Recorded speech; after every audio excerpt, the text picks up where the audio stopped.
Die toring van Babel.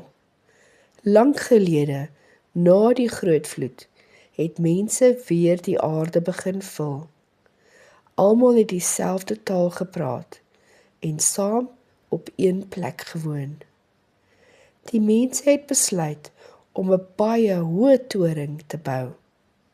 Hulle het gesê, kom ons bou vir ons 'n stad en 'n toring wat tot by die hemel reik, sodat almal kan sien hoe groot ons is.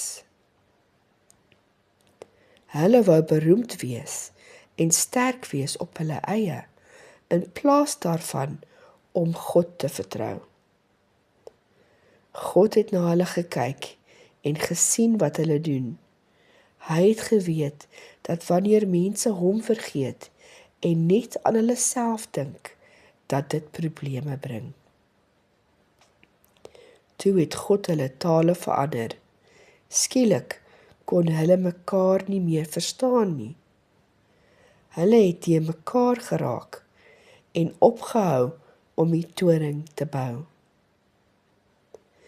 Die mense het na verskillende plekke oor die hele wêreld versprei. So het die verskillende tale en volke begin. Die toring is Babel genoem, wat verwarring beteken.